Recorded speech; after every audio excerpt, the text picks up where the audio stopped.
हाँ बच्चा लोग, आज हम बता रहे हैं ISLM थ्योरी।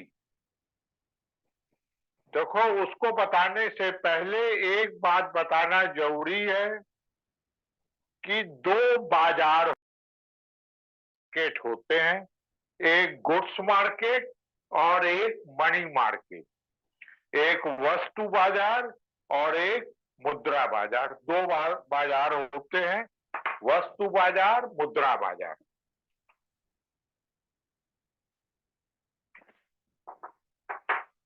वस्तु बाजार और मुद्रा बाजार। एक होता है वस्तु बाजार, जिसको हम गुड्स मार्केट कहते हैं।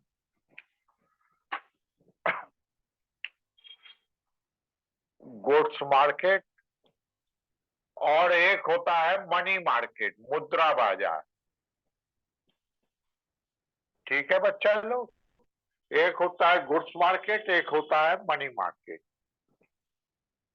तो जो क्लासिकल इकोनॉमिस्ट थे वो गुड्स मार्केट पे ज्यादा फोकस करते थे। ऐसा नहीं कि केन्स गुड्स मार्केट को नहीं बताते थे, वो भी बताते थे, लेकिन वो मनी मार्केट पे ज्यादा फोकस करते थे। ठीक बेटा। अब जो गुड्स मार्केट है वहां जो इक्विलिब्रियम होता है, I is equal to X, investment is equal to saving. मतलब विनियोग बराबर बचत। और जो मनी मार्केट में इक्विलिब्रियम होता है, संतुलन होता है, वो होता है money demand is equal to money supply. मुद्रा मांग, मुद्रा पूर्ति। गुड्स मार्केट में विनियोग बराबर बचत।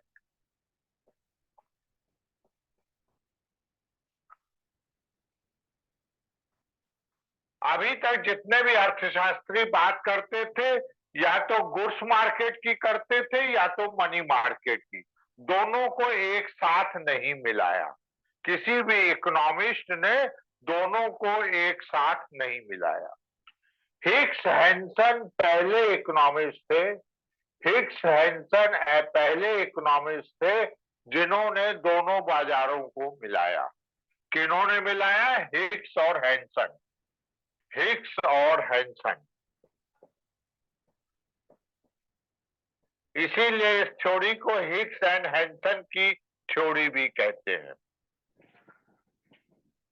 अब हम सबसे पहले गुड्स मार्केट की बात करेंगे, वस्तु बाजार की।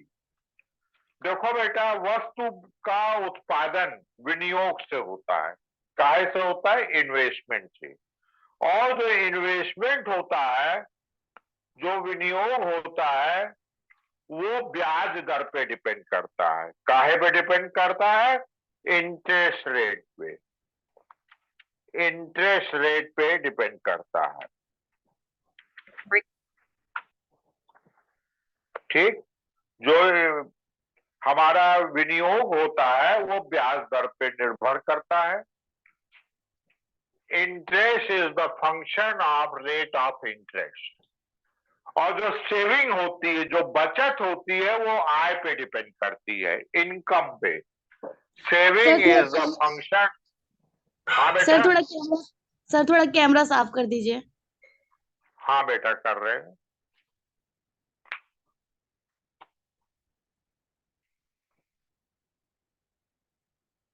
जो विनियोग होता है वो ब्याज दर पे निर्भर करता है, और जो बचत होती है आय पे निर्भर करती है, इनकम पे। सीधी सीधी बात है, अगर ब्याज दर ज्यादा होगी तो लोग उधार कम लेंगे, विनियोग के लिए लोन कम लेंगे, इन्वेस्टमेंट के लिए लोन कम लेंगे, अर्थात इन्वेस्टमेंट कम होगा। दूसरी तरफ सेविंग की बात है, अगर हमारी इनकम बढ़ेगी तो हम सेविंग भी बढ़ाएंगे, अगर हमारी आय बढ़ेगी तो हम बचत भी बढ़ाएंगे। तो investment is the function of rate of interest and saving is the function of income. ये तो गुड्स मार्केट की बात थी। अब आता है मनी मार्केट, मुद्रा बाजार। मुद्रा बाजार में मुद्रा की मांग एवं पूर्ति की बात आती है। काहे की आती है? मुद्रा की मांग और पूर्ति की। ठीक है।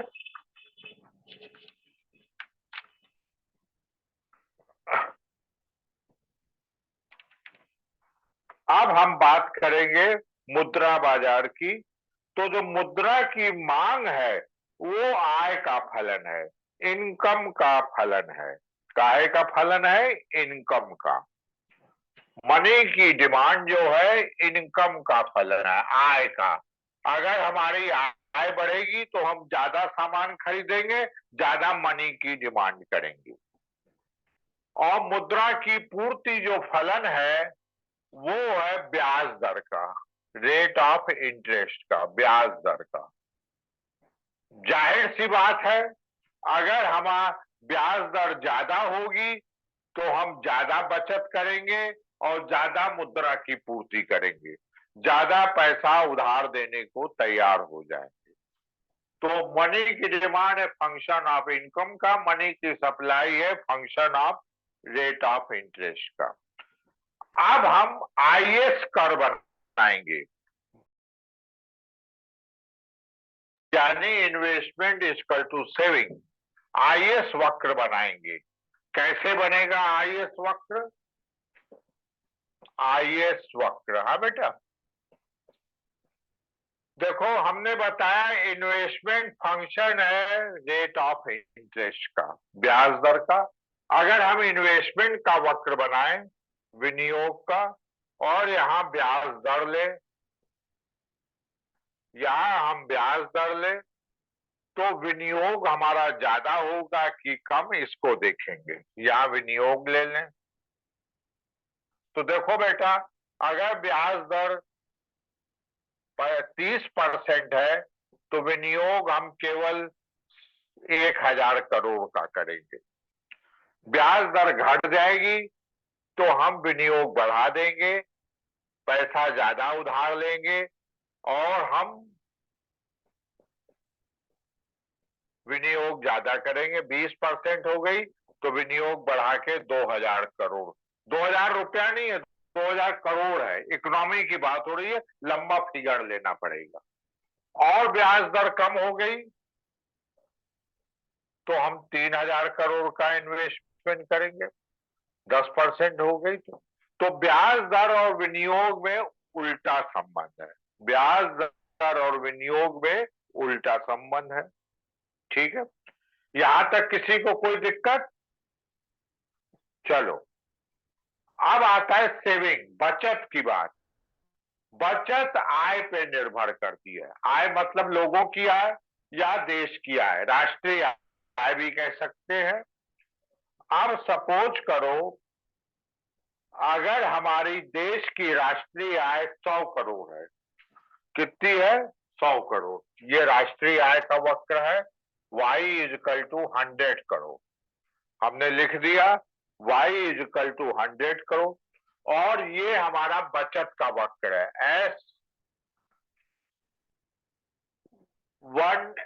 S1 हमारा बचत का वक्र है। ये बचत वक्र क्या बताता है? जब राष्ट्रीय आय 100 करोड़ की है तब हमारा ये वक्र है।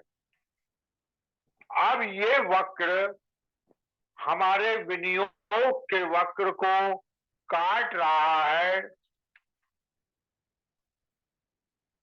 P1 बिंदु पे। किस बिंदु पे काट रहा है? P1 बिंदु पे। अर्थात हमें मालूम है ब्याज दर का निर्धारण कहां पे होता है? जहां पे इन्वेस्टमेंट इक्वल टू सेविंग। यहां investment equal to saving P1 point पे है। किस पॉइंट पे? P1। तो ब्याज दर डिटरमिन हुई 30%, ब्याज दर निर्धारित हुई 30%। अब मान लो देश की आय बढ़ जाए, लोगों की आय बढ़ जाए, तो बचत वक्र नीचे आ जाएगा, H2। मान लो आय बढ़ के 200 करोड़ हो गई, लोगों की आय बढ़ के 200 करोड़ हो गई, बचत वक्र नीचे आ गया। ये पक्की बात है, जब आय बढ़ी है तो लोग ज्यादा पैसा बचाएंगे, खर्च कम करेंगे, पैसा बचाएंगे। और जब पैसा बचाएंगे तो ज्यादा पैसा उधार में देंगे, तो बचत की सप्लाई बढ़ जाएगी, बचत की पूर्ति बढ़ जाएगी। जब पूर्ति बढ़ गई और डिमांड वही है, आय कर वही है, तो रेट ऑफ इंटरेस्ट घट जाएगा 30% से 20%, क्योंकि बचत की पूर्ति बढ़ गई। अब मान लो और समझ लो, राष्ट्रीय आय और बढ़ जाए तो हमारा राष्ट्रीय आय बढ़ के 300 करोड़ हो जाए और हमारा बचत वक्र S3 हो जाए, तो P3 बिंदु पे इक्विलिब्रियम होगा। तो इस तरीके से हमारा P1, P2, P3 तीन बिंदु मिले, P1, P2, P3 तीन बिंदु मिले। यहां तक जिसको जो पूछना हो पूछ लो, तो आगे बढ़े। कोई कंफ्यूजन हो पूछ लो। चलो, कोई कंफ्यूजन नहीं है। यहां विनियोग लिखा था, बचत आ गई तो वो एक्स एक्सिस पे हम दोनों लिख देंगे, विनियोग और बचत, यानी सेविंग और इन्वेस्टमेंट दोनों लिख दिया। ठीक है, ये तो हो गया सेविंग वक्र, ये हो गया इन्वेस्टमेंट वक्र। अब हम आईएस कर बनाएंगे। आईएस कर क्या होता है? सेविंग और इन्वेस्टमेंट का संतुलन बताता है, इक्विलिब्रियम। अब ये हमने आईएस कर बना दिया। देखो, हमारा आईएस कर इस तरीके से रहेगा, ऊपर से नीचा गिरता हुआ, क्योंकि इन्वेस्टमेंट हमारा निगेटिव स्लोप का होता है, इन्वेस्टमेंट कर निगेटिव स्लोप। अब इसी 30% ब्याज दर से इधर चले, यहां 30% ब्याज दर लिख दी, और हमें मालूम है यहां इन्वेस्टमेंट और सेविंग लिया है, इन्वेस्टमेंट और सेविंग लिया है। इन्वेस्टमेंट इक्वल टू सेविंग क्या होता है? राष्ट्रीय आय। विनियोग बराबर बचत क्या होती है? राष्ट्रीय आय, नेशनल इनकम। तो इसकी दोनों की जगह पे हम यहाँ राष्ट्रीय आय लिख सकते हैं।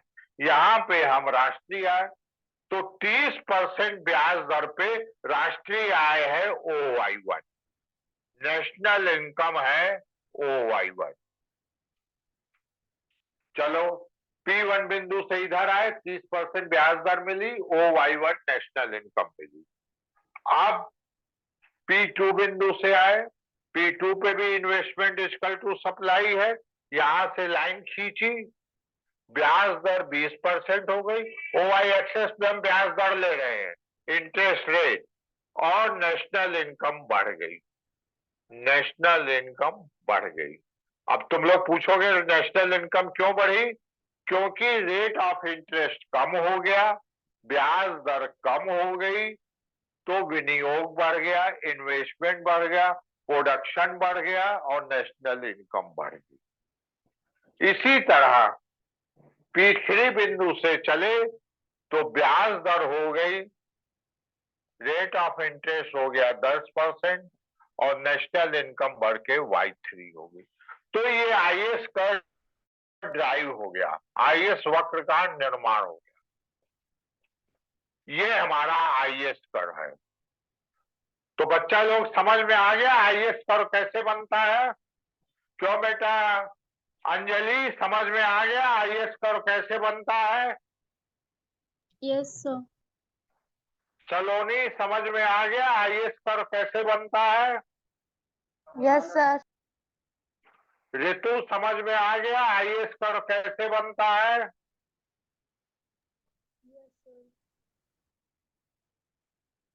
आदिति, समझ में आ गया आईएस कर कैसे बनता है?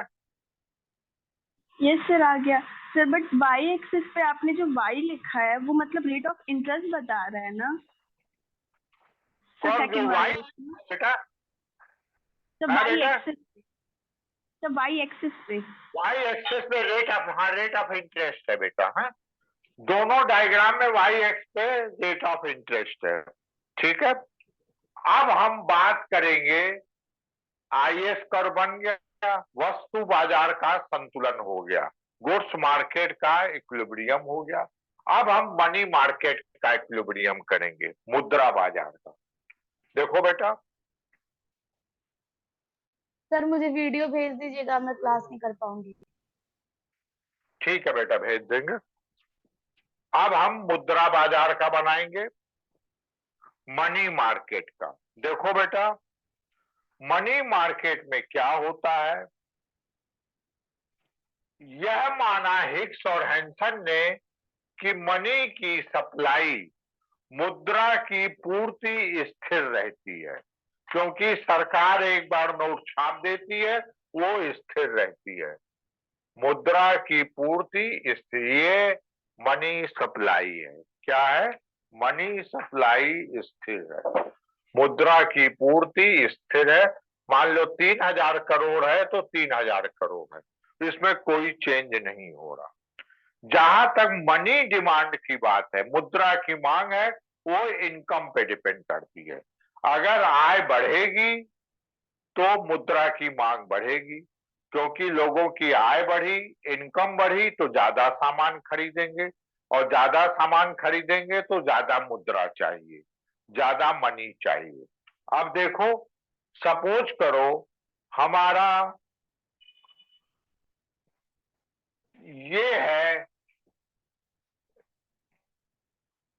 मनी का डिमांड कर, जिसको हम बोल रहे हैं L1। क्या बोल रहे हैं? L1। और ये तब है जब राष्ट्रीय आय 100 करोड़ है, लोगों की आय 100 करोड़ है। ठीक है बेटा, लोगों की आय 100 करोड़ है, ये मुद्रा की पूर्ति को काट रहा है ए बिंदु पे। तो ब्याज दर डिटरमिन हो गई, रेट ऑफ इंटरेस्ट डिटरमिन हो गया, मान लो 5%। ठीक है, अब मुद्रा की मांग बढ़ गई क्योंकि नेशनल इनकम बढ़ गई। अब हमारा कर ऐसा आ गया। ठीक है, अब हमारा L2 कर हो गया। L2 इसलिए लिखते हैं, ये मनी डिमांड का होता है। L का मतलब होता है money demand, liquidity demand, liquidity preference, जो कि सबमिशन है, प्लस है L1 plus L2 plus L, ये सब लोग पार्ट है। रोज की खरीदारी की मनी की डिमांड, डेली ट्रांजेक्शन। L2 है प्रिकॉशनरी ट्रांजेक्शन, भविष्य के लिए। और L3 है स्पेकुलेटिव, सट्टा जुए के लिए। 3 L बनता है। अब राष्ट्रीय आय अगर बढ़ के 200 हो गई, 200 करोड़ हो गई, तो हमारा मुद्रा की पूर्ति को बी बिंदु पे काट रहा है, ब्याज दर बढ़ के 10% हो गई।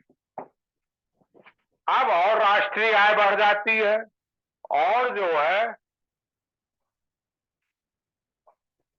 अब और राष्ट्रीय आय बढ़ जाती है, नेशनल इनकम बढ़ जाती है, और मनी डिमांड हो जाती है, और L3 हो जाएगा। क्या हो जाएगा? L3। यहाँ पे y इक्वल टू 300 है, नेशनल इनकम बढ़ के 300, L3 हो गया। अब रेट ऑफ इंटरेस्ट और बढ़ गया, क्योंकि मनी की डिमांड बढ़ गई, रेट ऑफ इंटरेस्ट बढ़ गया। तो मनी की डिमांड और मनी की सप्लाई दोनों ली है हमने, मुद्रा की मांग और मुद्रा की पूर्ति दोनों ली है। ये ए बी सी बिंदु पे काट रहे हैं, ए बी सी बिंदु पे काट रहे हैं।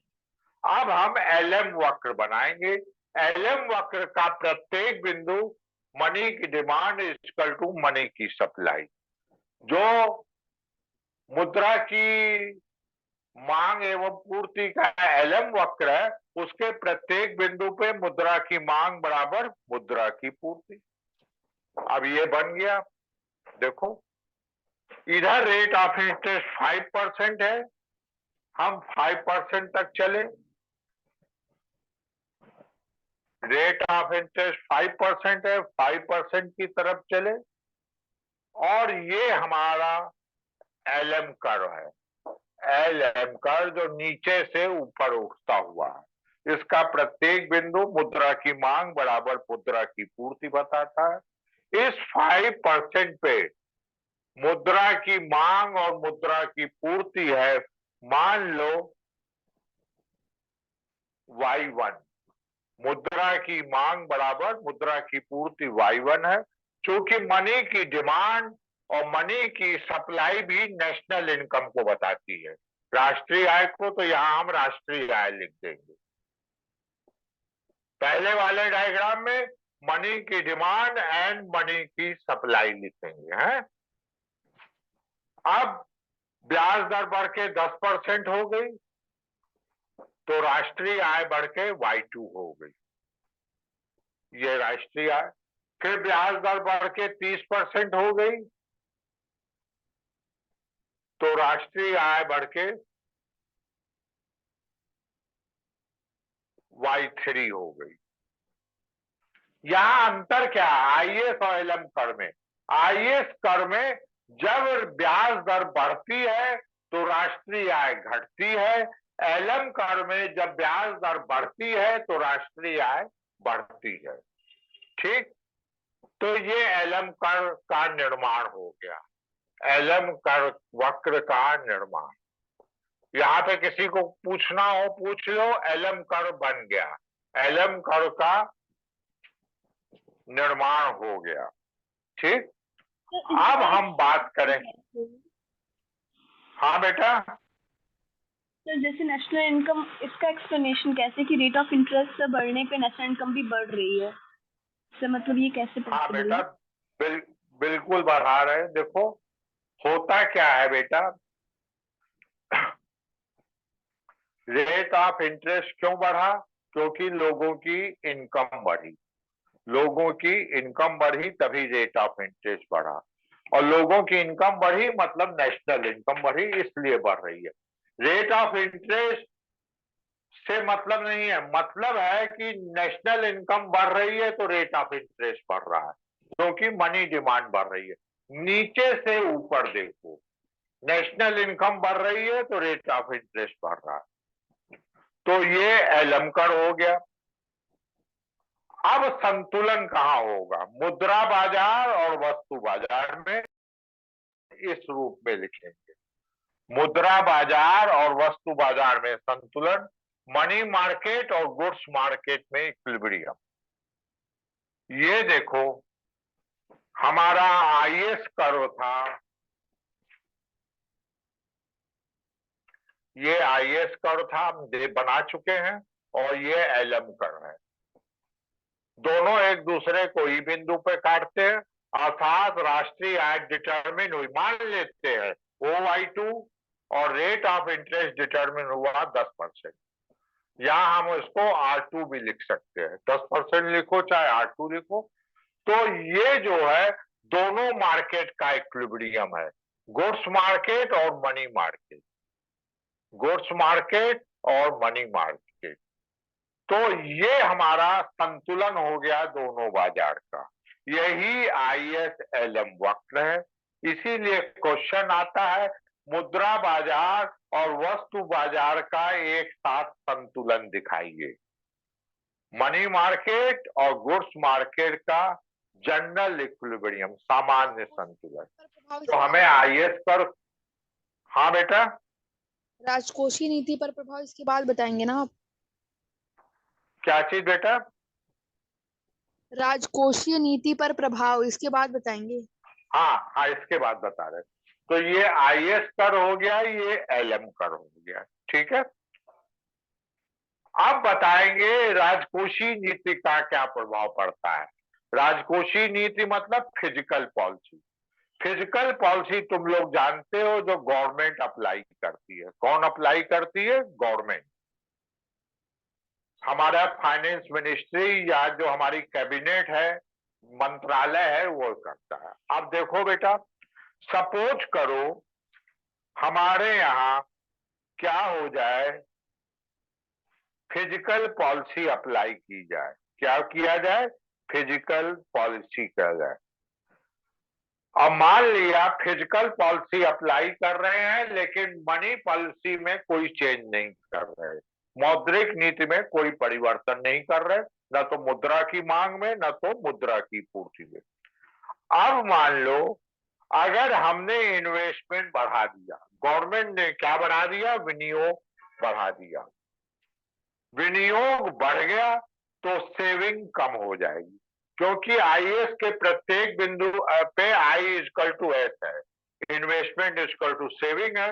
तो अगर इन्वेस्टमेंट बढ़ा तो इसका मतलब सेविंग कम हुई। क्यों बेटा आदिति, अगर विनियोग बढ़ा तो सेविंग कम हुई कि नहीं? Yes sir. सेविंग कम हो गई। अब अगर सेविंग कम हो गई तो इसका मतलब क्या हुआ, सेविंग कम हो गई, इसका मतलब हमारा क्या है, विनियोग बढ़ा सेविंग कम हुई, मतलब डिमांड बढ़ी। विनियोग डिमांड से रिलेटेड, प्रोडक्शन बढ़ा दिया, उत्पादन बढ़ा दिया, इन्वेस्टमेंट बढ़ा मतलब प्रोडक्शन बढ़ा। तो आईएस कर्व शिफ्ट हो जाएगा हमारा, किस तरफ हो जाएगा बेटा, ऊपर की तरफ, IS2 हो जाएगा। क्या हो जाएगा, IS2। क्योंकि इन्वेस्टमेंट बढ़ा है तो मनी की डिमांड भी बढ़ गई होगी और रेट ऑफ इंटरेस्ट भी बढ़ गया होगा, क्योंकि मनी इन्वेस्टमेंट से ही रेट ऑफ इंटरेस्ट डिटरमिन होता है। रेट ऑफ इंटरेस्ट बढ़ के 20% हो गया। और चूंकि इन्वेस्टमेंट हुआ है तो दूसरा इफेक्ट क्या हुआ, प्रोडक्शन बढ़ा, उत्पादन बढ़ा और राष्ट्रीय आय बढ़ के OI3 हो गई।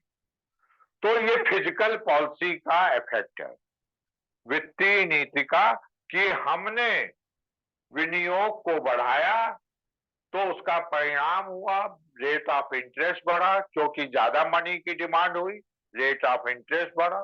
दूसरा परिणाम क्या हुआ, प्रोडक्शन बढ़ा, गुड्स की सप्लाई बढ़ी और नेशनल इनकम बढ़ गई। तो ऋतु बेटा ये बताओ, अगर हमारा इन्वेस्टमेंट बढ़ाया जाए तो उसका रिजल्ट क्या आएगा?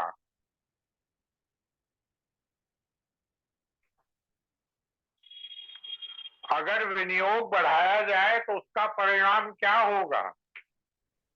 सब लोग लोन लेंगे तो दूसरी तरफ सेविंग की बात जो मतलब सेविंग जो है वो कम हो जाएगी। हाँ, सेविंग, लोग लोन ज्यादा लेंगे तो रेट ऑफ इंटरेस्ट बढ़। दूसरी तरफ चूंकि विनियोग बढ़ा है तो उत्पादन भी बढ़ेगा और राष्ट्रीय आय भी बढ़ेगी। तो ये प्रभाव हुआ फिजिकल पॉलिसी का, वित्तीय नीति का। किसका हुआ, वित्तीय नीति का। अब आते हैं मॉनेटरी पॉलिसी। ये तो हमारा वित्तीय नीति का है कि इन्वेस्टमेंट बढ़ेगा, रेट ऑफ इंटरेस्ट बढ़ेगा और नेशनल इनकम बढ़ेगी। ये question net JRF, IAS, PCS, MA, BA सब जगह आता है कि अगर इन्वेस्टमेंट बढ़ेगा तो क्या होगा। अब आते हैं मॉनेटरी पॉलिसी। मॉनेटरी पॉलिसी में क्या है, सपोज करो, ये बनाते हैं दूसरा, वित्तीय नीति के बाद मॉनेटरी पॉलिसी। मौद्रिक नीति, मॉनेटरी पॉलिसी, वही चित्र बनेगा। ये IS कर्व है और ये हमारा LM कर्व है, ठीक है। इक्विलिब्रियम ई पॉइंट पे है, राष्ट्रीय आय OI2 है और रेट ऑफ इंटरेस्ट 10% है। ये डिटरमिन हो चुका है। अब मान लो सरकार क्या करे, ठीक बेटा,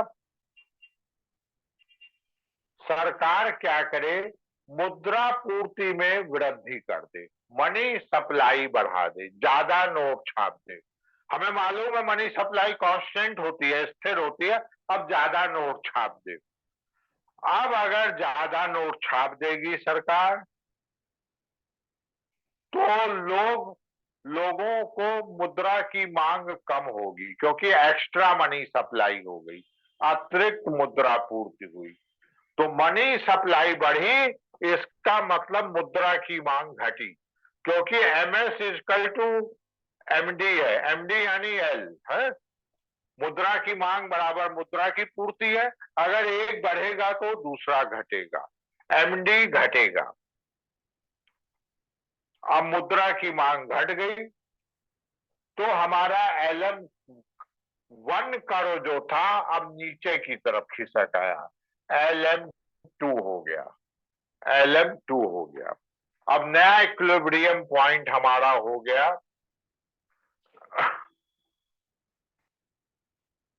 E1। अब बताओ अंजलि, अगर मुद्रा की मांग कम हो गई तो ब्याज दर कम होगी कि बढ़ेगी? सर कम होगी। ब्याज दर कम होगी। अब बताओ रितु, ब्याज दर कम होगी तो इन्वेस्टमेंट बढ़ेगा कि घटेगा? सर इन्वेस्टमेंट बढ़ेगा। शाबाश। और उत्पादन बढ़ेगा और राष्ट्रीय आय बढ़ेगी। बहुत बढ़िया बेटा। तो नेशनल इनकम बढ़ गई। नहीं समझे? नेशनल इनकम बढ़ गई। उल्टा हिसाब है, IAS LM में उल्टा हिसाब है। IAS का कर्व शिफ्ट करेगा तो उसका रेट ऑफ इंटरेस्ट बढ़ेगा, नेशनल इनकम कम होगी। LM कर्व शिफ्ट करेगा, रेट ऑफ इंटरेस्ट कम होगा और नेशनल इनकम बढ़ेगी। तो यही था IAS LM कर्व थ्योरी, और इसमें कुछ नहीं है, 4 डायग्राम तुम लोग को बनाने हैं। IAS LM, और फिर अगर पूछता है फिजिकल पॉलिसी और मॉनेटरी पॉलिसी तो ठीक है। अगर केवल संतुलन पूछता है, मुद्रा बाजार और वस्तु बाजार का एक साथ संतुलन, तो IAS LM बना के तीसरा डायग्राम IAS LM को एक साथ काटते हुए बना देना है। उसमें फिजिकल पॉलिसी और मॉनेटरी पॉलिसी नहीं बतानी है। अब आते हैं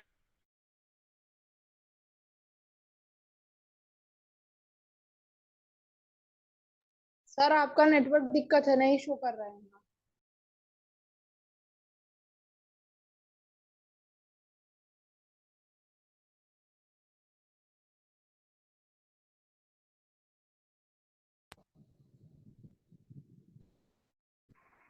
पहली आलोचना क्या है?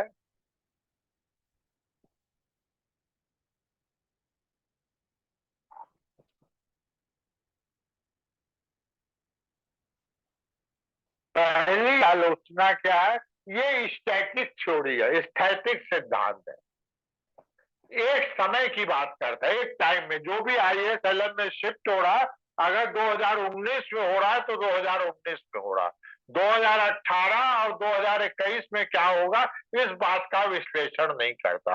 ये डायनेमिक नहीं है, प्रायोगिक नहीं है, केवल स्टैटिक है। ये थ्योरी केवल स्टैटिक है। दूसरी आलोचना क्या है? ब्याज दर फ्लेक्सिबल नहीं होती, रेट ऑफ इंटरेस्ट लोचशील नहीं होता। मतलब उसमें जल्दी परिवर्तन नहीं होता कि हमने मनी सप्लाई बढ़ा दी तो रेट ऑफ इंटरेस्ट डाउन हो गया, या हमारा इन्वेस्टमेंट बढ़ा तो रेट ऑफ इंटरेस्ट तुरंत बढ़ गया। ऐसा तुरंत नहीं होता कि मुद्रा पूर्ति बढ़ी तो ब्याज दर घट गई, विनियोग बढ़ा तो ब्याज दर बढ़ गई। ऐसा तुरंत नहीं होता, कुछ टाइम लगता है। ये गलत है। तीसरा है टाइम पीरियड को इग्नोर किया है, समय तत्व की अवहेलना की है। समय तत्व, कितना समय लगेगा? अगर मुद्रा पूर्ति बढ़ गई तो ब्याज दर घटने में कितना समय लगेगा? या विनियोग की मांग बढ़ गई, इन्वेस्टमेंट की मांग बढ़ गई तो डिमांड में रेट ऑफ इंटरेस्ट चेंज बढ़ने में कितना समय लगेगा? इस बारे में ये चुप है। लास्ट है, इसकी एजम्पशन है प्राइसेस कांस्टेंट हैं। प्राइसेस मतलब कीमत स्थिर है, लेकिन ऐसा होता नहीं है, हमेशा कीमत बदलती रहती है, तो ये थ्योरी गलत हो जाएगी। वस्तुओं की कीमतें घटती बढ़ती गया है। तो ये हमारा सिद्धांत कंप्लीट हो गया। ठीक है, किसी को कुछ पूछना हो पूछ लो बेटा। बिल्कुल आसानी से समझाया है, अच्छे ढंग से समझ में आ गया होगा। क्यों बेटा अंजलि, समझ में आ गया? Yes sir. आदिति समझ में आ गया? यस सर, आ गया। अगर कोई प्रॉब्लम हो तो वीडियो मंगवा लेना, ठीक है बेटा? ओके बेटा, चलो, थैंक यू सर। वेलकम बेटा। Thank you.